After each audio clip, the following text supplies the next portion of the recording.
Imagine being a kid from Norman, Oklahoma with the dream to one day make it to the NBA. You're introduced to basketball as a kid from seeing your grandfather watch NBA on the TV as you played on the Nerf basketball goal next to him. You pick up the ball and start playing throughout your whole life. By your senior year in high school, you're averaging 43 points per game while shooting at a 48% rate, making you one of the top prospects in the country. You stay to represent your city and commit to Oklahoma University. A year later at the 2018 NBA draft, you got picked in the first round, number 5 to the Atlanta Hawks.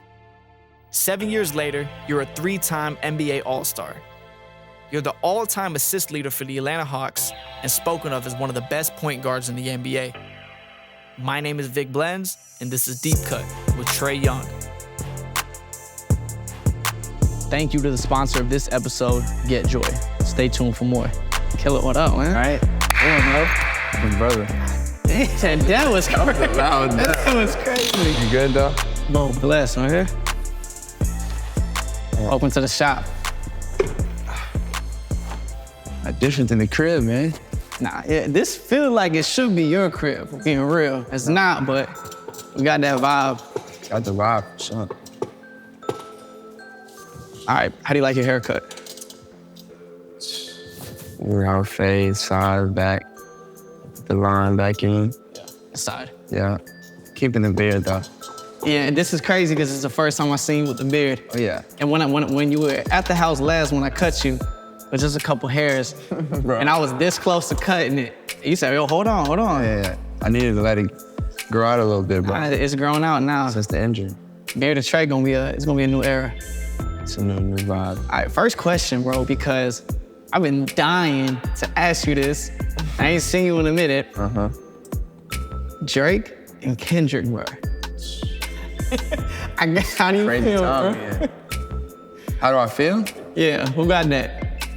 Man, I mean, I'm more of a fan of Drake, personally, as an artist all around and just music. I've always listened to Drake growing up, still do.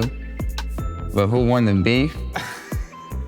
I may have to say Kendrick, but that don't mean Drake. Nah, don't take from Drake for sure. Great artist. Yeah, that's how I look at it. Drake may have lost the battle. He may have a loss, but that's about it. Couple things and differences I see you, of course, beard and Trae now, but also you're a lot better from your injury. So the last time I saw you was a little bit right after that moment. How do you feel now coming out of recovery and just getting back to at least hooping some more?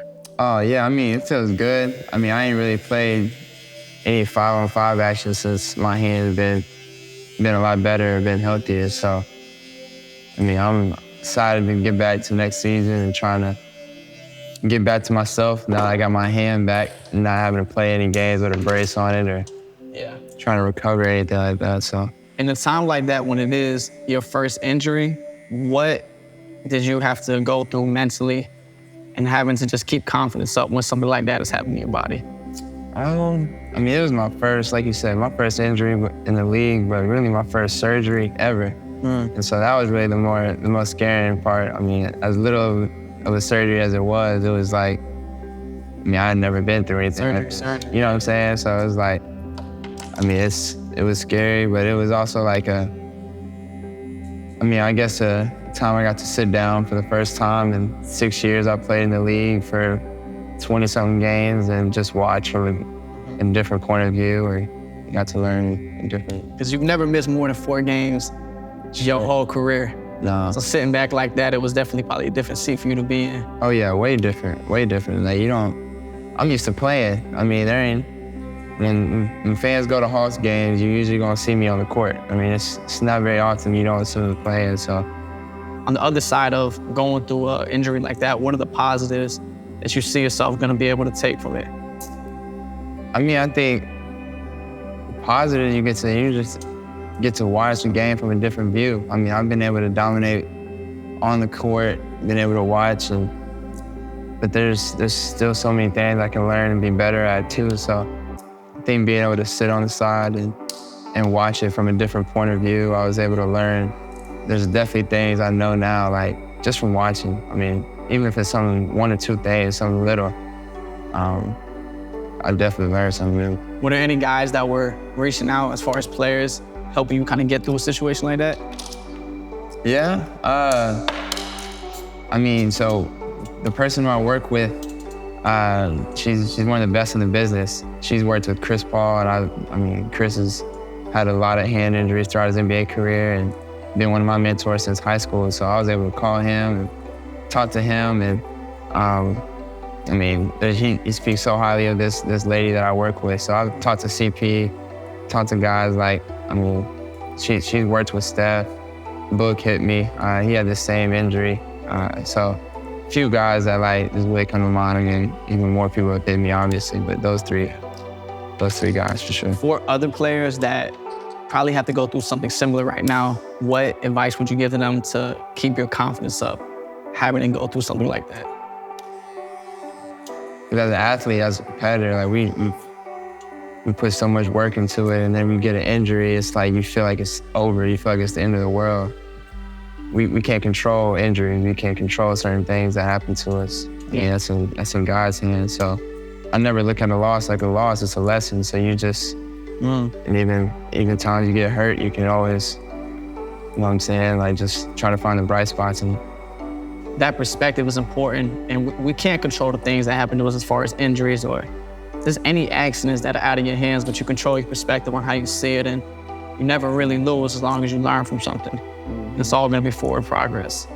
But I'm glad you brought up Chris Paul, because I read somewhere that Chris Paul came to play in Oklahoma when you were young. Was that a moment that you got to see some inspiration early on for wanting to go pro? I mean, yeah. I mean, for me, I knew I wasn't gonna be the tallest guy in the world. Yeah. You know what I'm saying? So it's hard for me to like, as much as like I idolize KD, I idolize Kobe, LeBron, like all these guys. I mean, I knew I wasn't gonna be that height, that size. So like for me, I had to look at guys that I could kind of emulate and had a chance to kind of steal some of their games. And as much as I love Steve Nash and Tony Parker and I mean, all these other guards like Chris Paul, and they were with New Orleans, and Katrina happened, and they had to move to Oklahoma City for a couple of years. So I was a kid, and that was the first time Oklahoma City had an NBA team. And so I was a little kid, and that was the first time. I think Chris was a rookie, and either his rookie or second year, and they played like two or 3 years there. And so I was able to watch them and go to a lot of games, and I mean, that was a big deal for Oklahoma. So that was really the first time I was able to really like definitely have an idol that was kind of close to me. I mean, close enough not. Yeah, just to be able to see. Yeah, just to watch, you know what I'm saying? So I think that's big for any young kid as an athlete, just have somebody that's close to you. All right, y'all, let's take a quick break from this episode to thank our DeepCut partner, GetJoy. GetJoy is a dog wellness platform with gut-healthy nutrition at the core of what they do. They make products that prioritize your dog's health just as much as you do your own, so you guys could have more time to create joyful memories together. GetJoy is the best dog food I've ever given Russ. I've been using it exclusively for Russ for the last 4 months. I've never seen him be this excited to eat since I've been giving him GetJoy. The guy who started this company did it because his dog died young, but could have lived longer if he put healthier food into his bowl. So we started GetJoy to personally make that happen. I'm proud to partner with GetJoy and even prouder to serve it to my boy Russ. They work with expert veterinary nutritionists to make science-backed fresh freeze-dried meals, superfood treats, and chews made with real quality ingredients that are optimized for your dog's health. GetJoy goes beyond the bowl with the preventative supplements, 24/7 accessible televet care, and even smart collar technology, all designed for you to create an easier daily wellness routine. This is all for you and your dog to live a healthier, happier, and longer life together. I've been adding GetJoy's fresh and freeze-dried food to the top of every one of Russ's meals so far, and he's been in love with it. Developed by PhD animal nutritionists, the beef and the chicken recipes are developed with quality ingredients. The fresh and freeze-dried meals are scientifically proven to optimize your dog's gut health, immunity, and vitality. Put your dog's health first with GetJoy's fresh and freeze-dried meals. You can get 60% off your first auto-ship box by using the code VIC60, and you can do that by clicking the link down below. That's code VIC60 for 60% off your first auto-ship box. Now let's get back to the episode. A lot of us really know about your family and the dynamic that you have with your dad. Me being as close to you as I have for the last couple of years, that was something I always respected and loved, was how tight you guys always are. family's always around. And I know that your dad was a big inspiration, but so was your grandfather. And what were early memories that you could remember being with your grandfather that maybe were around sports or just times that you guys remember? Yeah, I mean, for me, that's like when I think about the earliest parts of watching basketball or knowing basketball, it was like being with my grandfather, just watching the playoffs or big games, Christmas, like just being a little kid. I was 7, 8, 9 years old. My dad was still playing, so I was always at my grandparents' house. So just being around him, and he was sick, and just being around on the couch and just being in the living room. We always had the TV on, so I would always have my little goal right next to the door that led to the backyard. Nerf joint. Yeah, a little basketball goals, like little Nerf goals, and that would be something that I would watch the game and then try to go dunk on the goal, or I'd just go shoot on the goal. You know what I'm saying? I remember watching Gilbert Arenas playing Bryant back in the playoffs. Like it was just old school games. So. Outside of basketball, does y'all have any other similarities that y'all like to watch? Yeah. I mean, you definitely see the black side of me when I talk about my grandfather, for the Chappelle show, the Martin, that's where I learned all them type of shows, and just being all the classics. You know what I'm saying? The classics. So that's where I really kind of grew up. I grew up around them. Who's your favorite comedian right now? I mean, Kevin Hart. That's my guy. He's hilarious. But Martin's my all-time favorite. But today, I'm going with Kevin Hart. Not a bad choice. Nah. Who's yours? Where I met Dave Chappelle like a month ago. It was insane. We was at the Tom Brady after party for the roast. He's top 5. Probably top 2 and not number 2. All time. All time.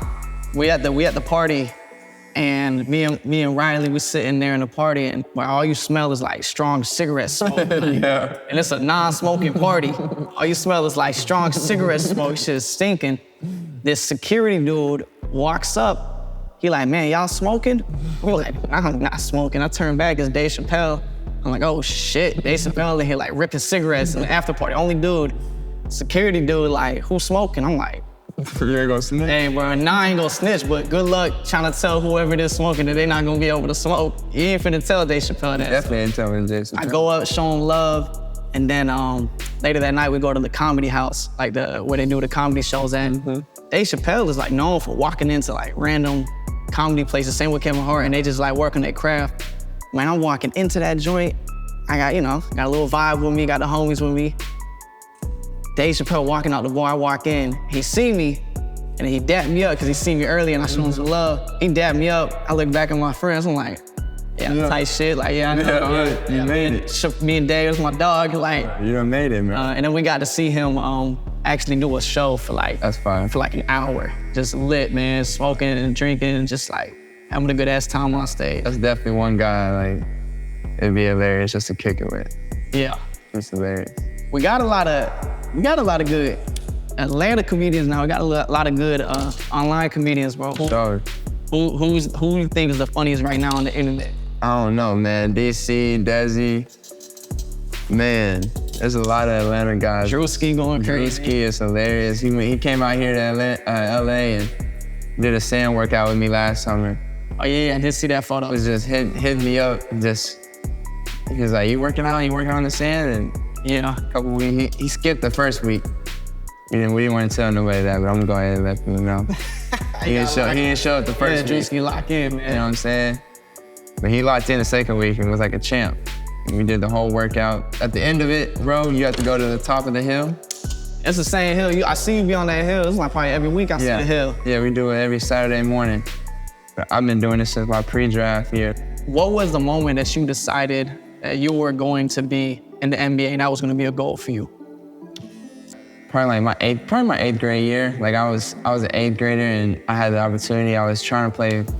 I remember I was looking ahead and trying to play varsity as a freshman, and we had a really good, team my freshman year, and there was gonna be a lot of seniors and some good guards that I would have to compete against to be on the team. So I remember my 8th grade year, my dad got the coach at the high school his number, and everybody, they knew about me coming in or about to come in. And so he was allowing me to go to the high school at the end of my days in middle school during the class and go practice with the team and JV and varsity. And I mean, I was able to go even playing some summer stuff in my 7th grade year, 8th grade year with the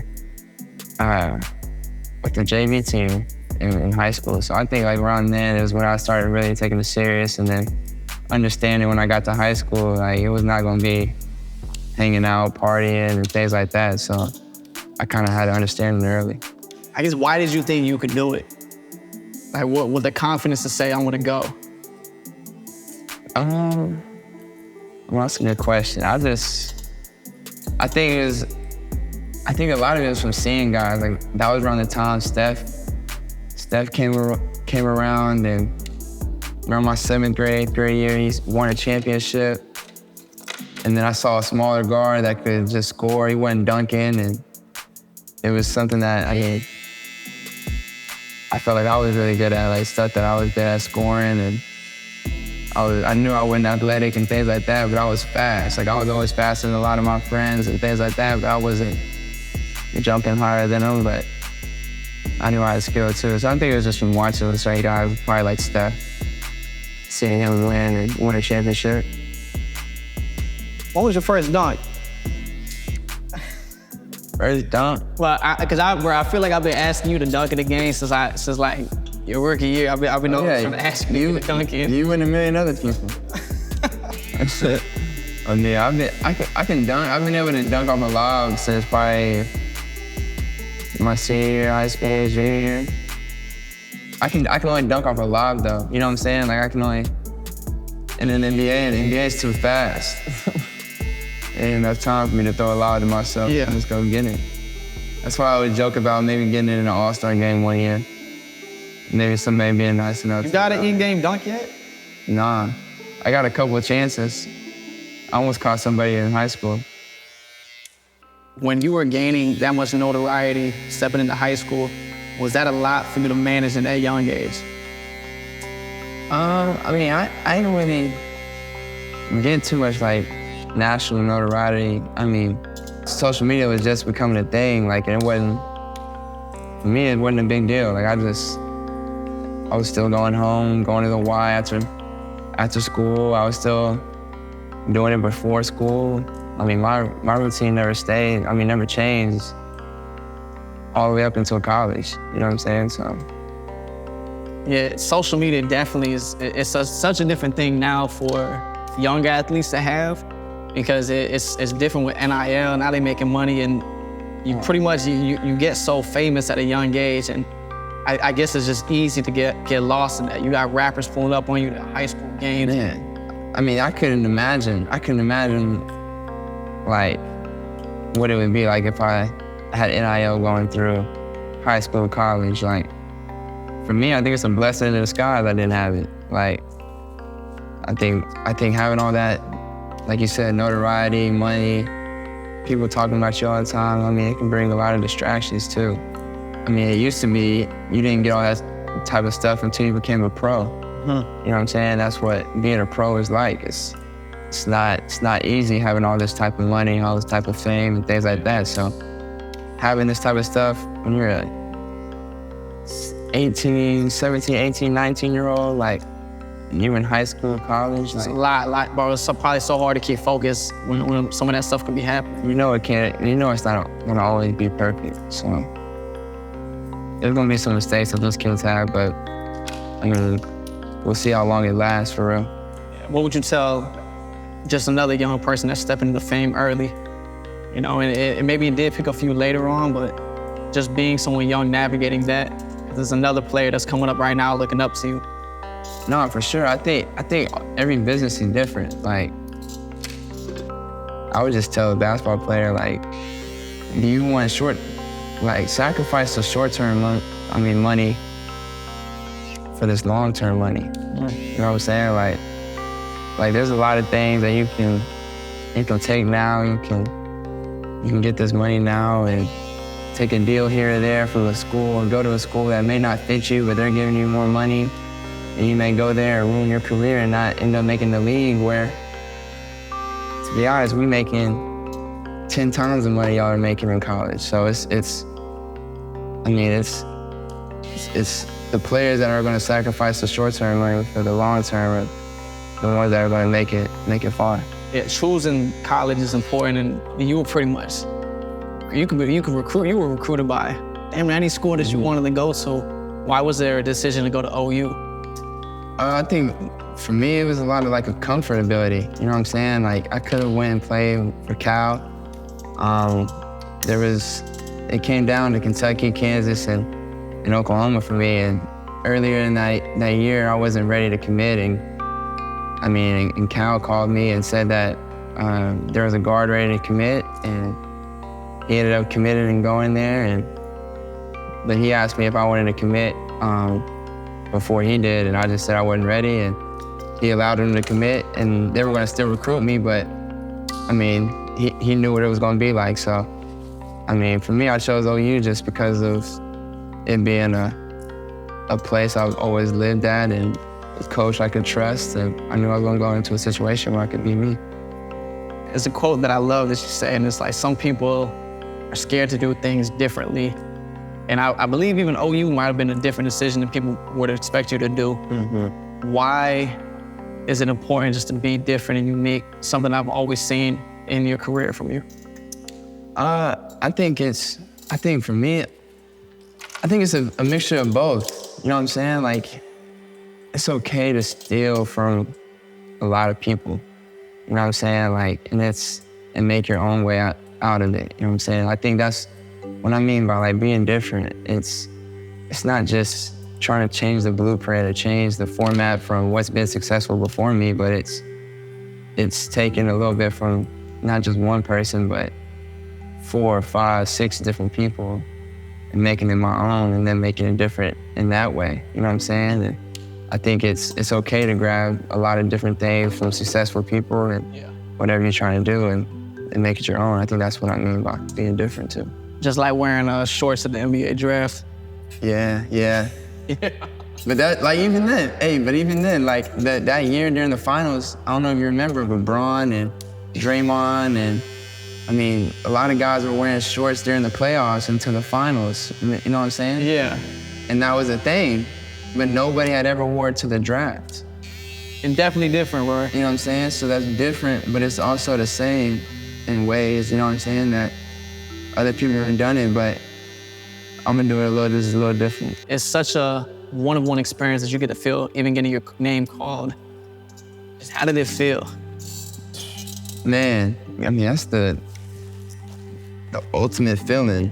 That's a feeling you can't describe, being drafted. Like, we all watch the draft growing up. We see everybody's reactions. You just envision yourself. If you're a hooper, you envision yourself in that moment with your family around.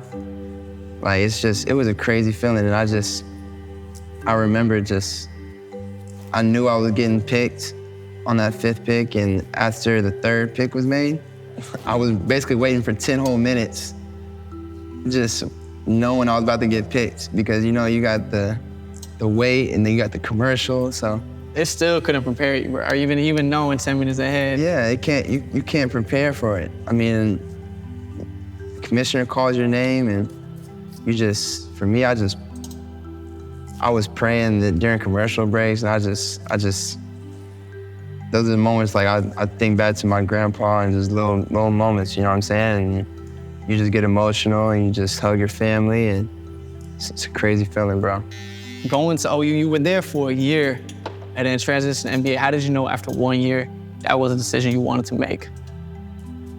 I didn't know that until literally halfway through the year, probably, that was gonna be even a possibility. Like, going in, my coaches, I feel like me and my head coach from back then don't have as good of a relationship as we probably should, because,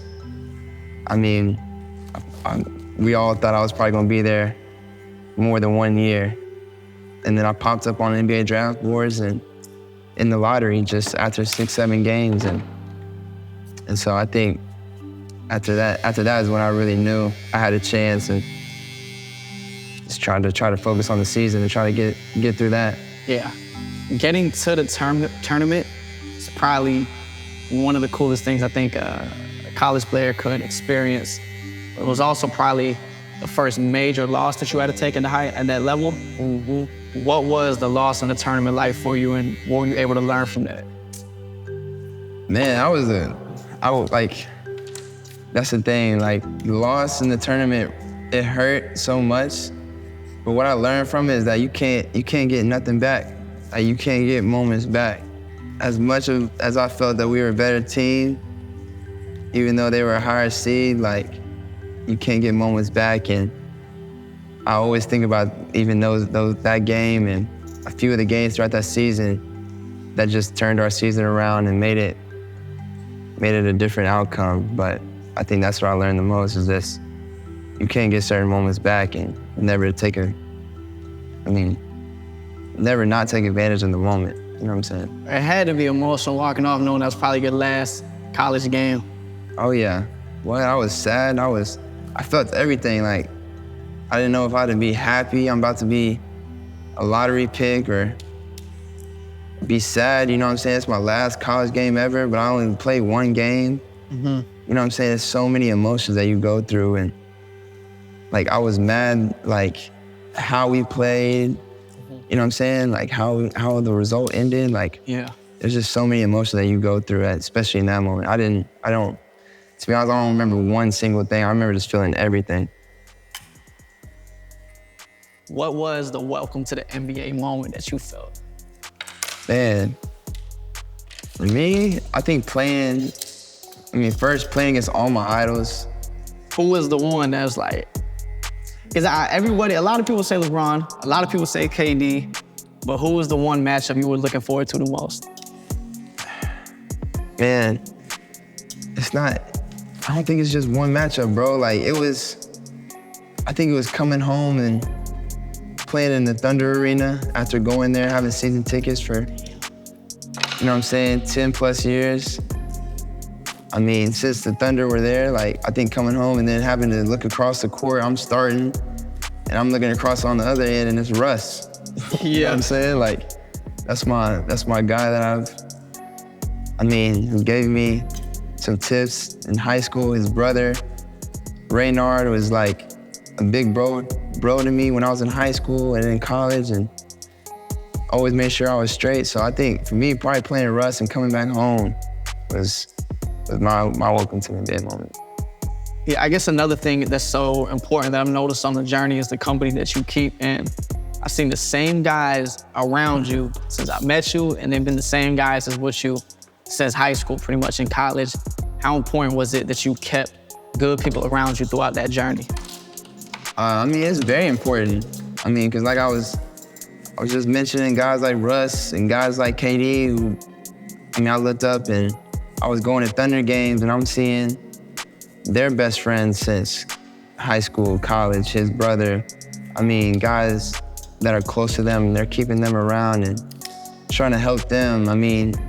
They're making their best friends, their business managers, and putting them on to higher platforms. I just think that's like, I just always thought that was the dopest thing. And I always thought if I ever had the fortunate, ability and the blessing to be in that situation, I was gonna try to do it for the people I was close to and the people that believed in me too, you know what I'm saying? So I think that's important to have those type of people around, because we're always so serious 24/7 in our profession and what we do.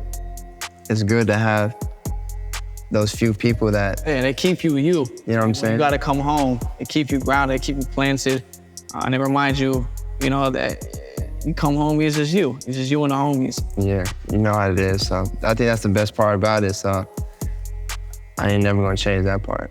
Yeah, and then just being able to get back to your loved ones, your family is super important. And I know that there's a lot of things that you do for Norman specifically, and you just opened a community center of courts. Mm-hmm. What was the process and the reason that you wanted to get back to Norman so much? Yeah, for me, it was like, I grew up in Norman, going to the YMCA before school, after school, going up there at nighttime, watching my parents playing co-ed leagues and all these different events at the Y, I was like, I mean, I want to have that type of thing for myself. And I mean, bring some of the biggest AU tournaments to Norman would be really special. So just building, like you said, a facility with, I think, 9 courts. It has its own, I mean, we partner with the hospital and they have their own doctor's office. Like, so if a kid breaks his leg during a game, you can go right next door. You don't have to go leave the arena or leave the parking lot and get an x-ray and get it fixed. Like, there's a lot of things that I did in this facility that make it just a little bit better, but I took little pieces from my kid imagination of a YMCA or something like that to kind of make another version of it for my family and for everybody in the community. A doctor in the building is probably the hardest thing I've ever heard to be at a court or a facility like that. We're gonna take a quick break from this episode to thank the sponsor of DeepCut, Factor. Get chef-prepared meals on the table in 2 minutes with Factor's ready-to-eat meals so you can get back to soaking in that summer sun. Factor meals eliminate the hassle of prepping, cooking, or cleaning so you can simply just heat up and savor the good stuff. Factor now offers loads of snack options like breakfast, smoothies, juices, small bites, and many more, so I can keep going no matter what's on my schedule. Factor offers options that make it easy for me to stick to my health and my fitness goals. One of my personal favorite meals is the herb-crusted chicken, so I get all the nutrients that I need to help me bulk up for the summer. The best part about it is it's always fresh, never frozen, so I get that feeling of a home-cooked meal every time I gotta heat one up. Factor cuts down on my grocery trips and my cooking time, so I got way more time to get out there, connect with the people, and give out some free haircuts. Head to factor75.com or click the link below and use the code DEEPCUT50 to get 50% off your first box and then 20% off your next month's order. That's code DEEPCUT50 at factor75.com to get 50% off your first box and then 20% off your next month's order. Now let's get back to the episode. Another thing that if anybody does tap in and follow you, another day, another opportunity. You ain't missed a day tweeting that. Well, what does that mean to you, just that quote? I mean, it's a reminder to myself. It's a reminder to everybody else that sees it or gets inspired by it that it's just every day is another opportunity to be better at something. You know what I'm saying? We're blessed to see another day and get another chance to be better at whatever it is, being a better brother, a better basketball player, better, you know what I'm saying, son, daughter, whatever it is, you can be better at something. Yeah. 2 things that I've noticed that you do since you've been playing young. First, we got the bow, then we got the ice tray. Why the bow, and where the ice tray come from? So the bow, I started that in high school. We were playing our rival high school, and it was always packed. I mean, super packed. And like, I always know it. When you take a bow, it just initiates the show is over. And That's cold. You know what I'm saying? I've just always felt like us as players, we always go out there, we try to put on a show, we try to win. And you know what I'm saying? And that's what I just do. And so that's where that came from. And then the shiver came from being in my basement with my homie after my rookie year. I think it was after my rookie year, and we were just thinking about this, and he was saying I needed a celebration, and everybody was having, like, you know, Bron got his, and Steph got certain celebration.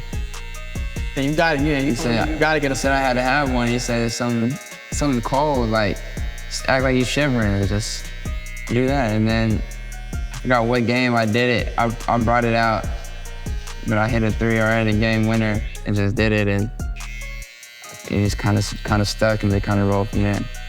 And it just sounds nice, ice tray. Yeah, it's clean.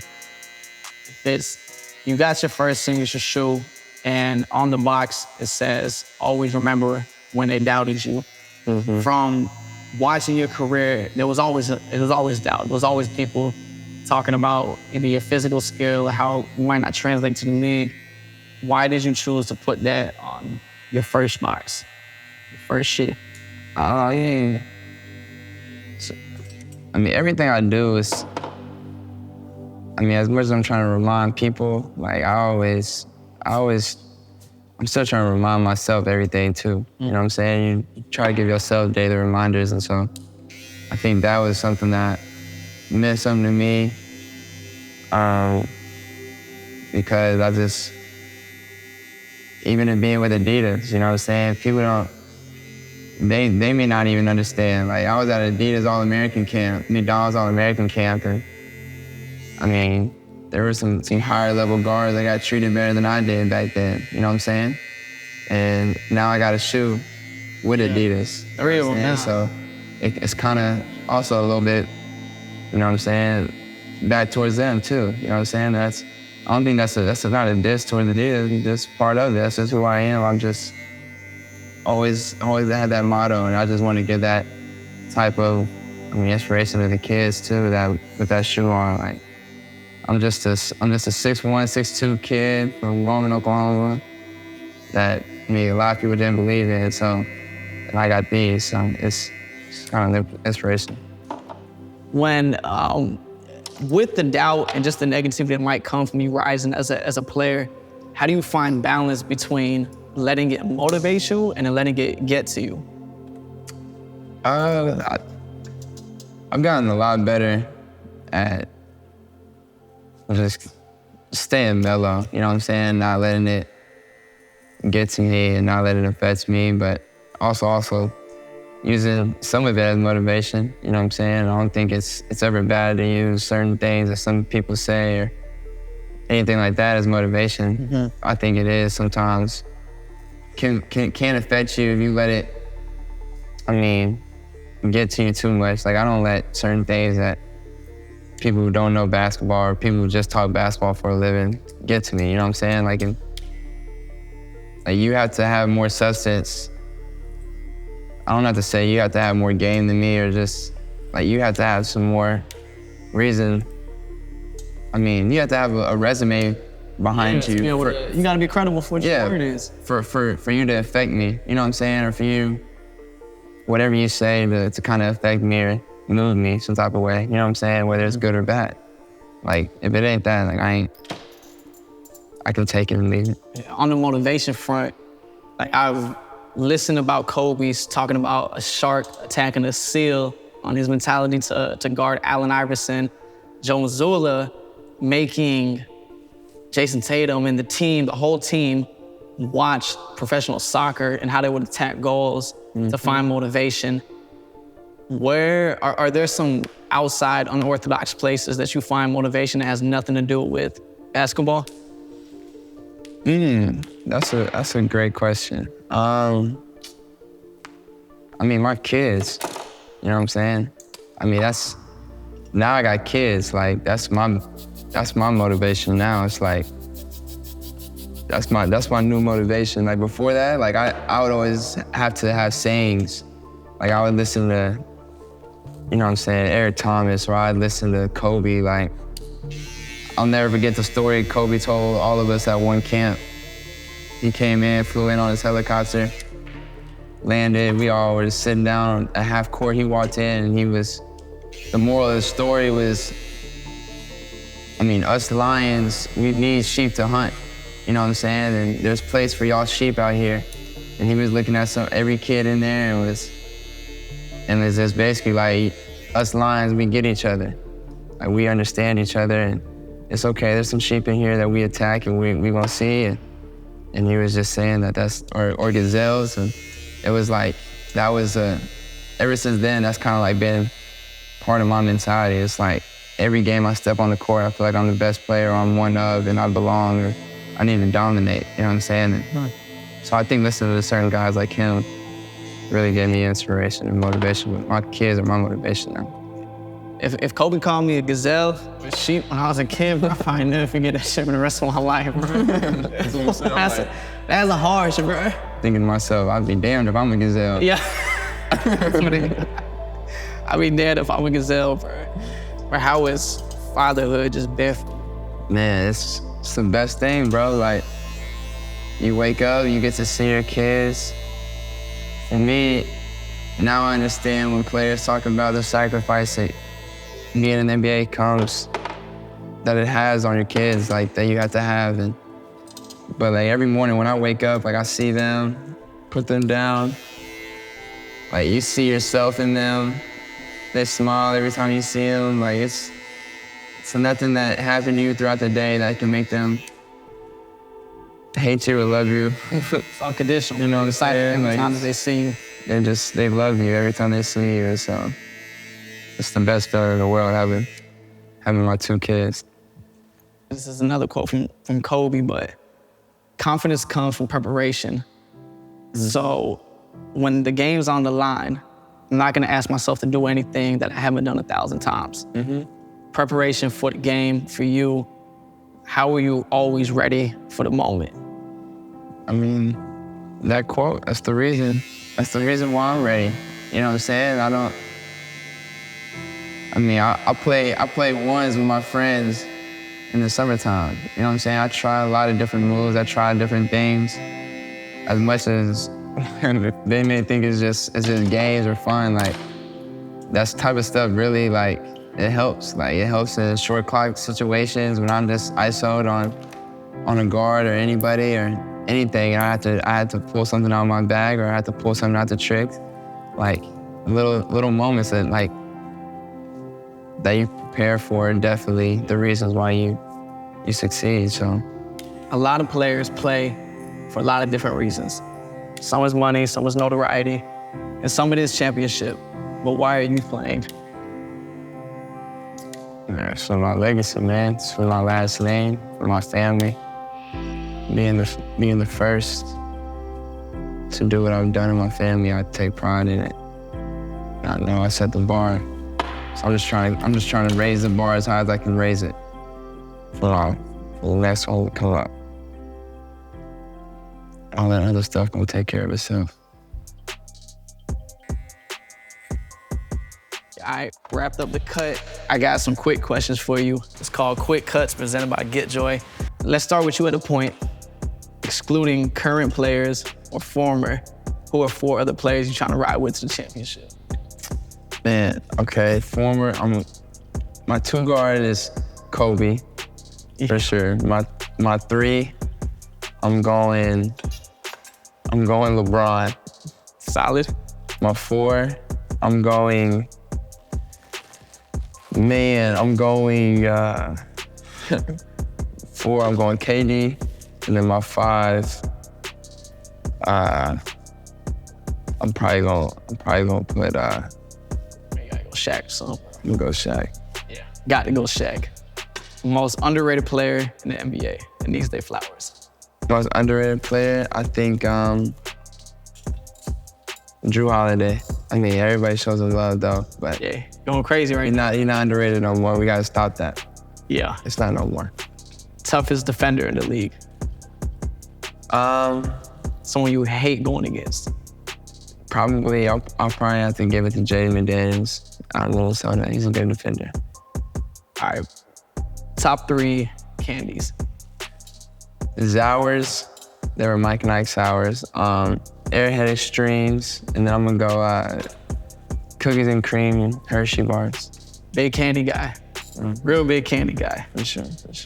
If aliens landed on Earth and we had to nominate a basketball player to make a 3-point for the fate of the world, but you can't pick yourself, who's gonna shoot the 3? Steph. Steph? 1 3, I'm picking Steph or KD. KD don't miss either. Top 3 rappers and then top 3 R&B artists. Top 3 rappers. Drake of all time. Yeah, let's go all time. Yeah, that's what I was saying. Let's go all time. Of all time. Okay, Drake.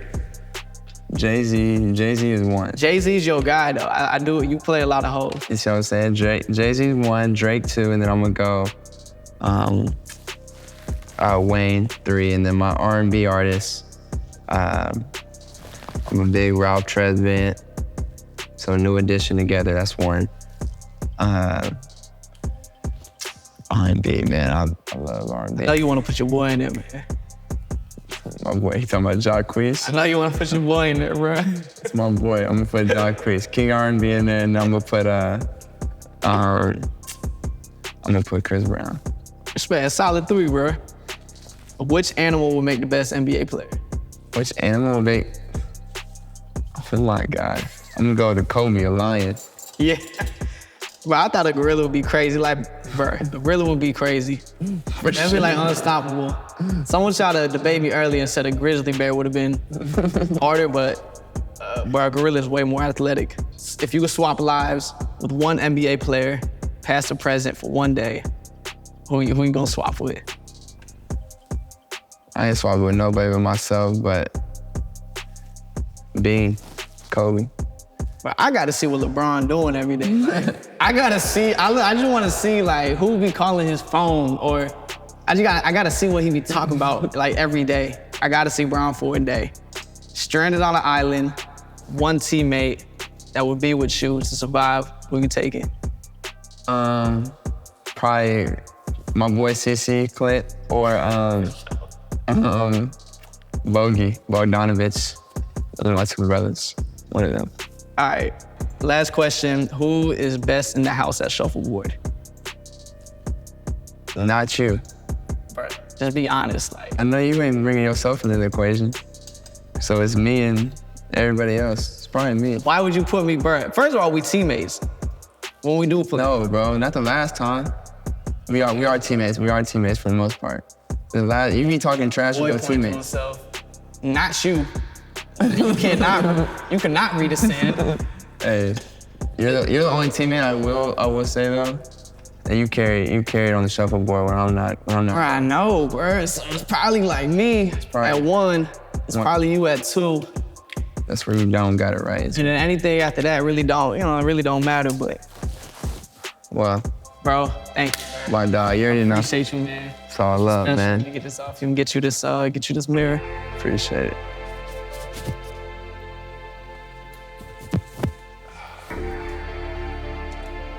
Look, here. We got a big mirror, don't he? Oh yeah, another day. That's what we do, man. There you know. I'm proud of you. Appreciate it, bro. Thank you for everything, bro. Appreciate you having me on. So you can get me right. Yeah.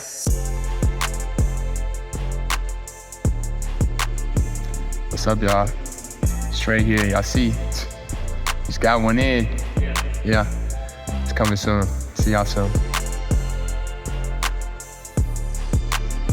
What's good, y'all? I just want to say thank you to everybody that watched this episode, and big shout out to my brother Trae for pulling up, sharing the story with us, sharing the inspiration. One of the best point guards of all time. I hope y'all enjoyed this one, and we'll see y'all on the next episode.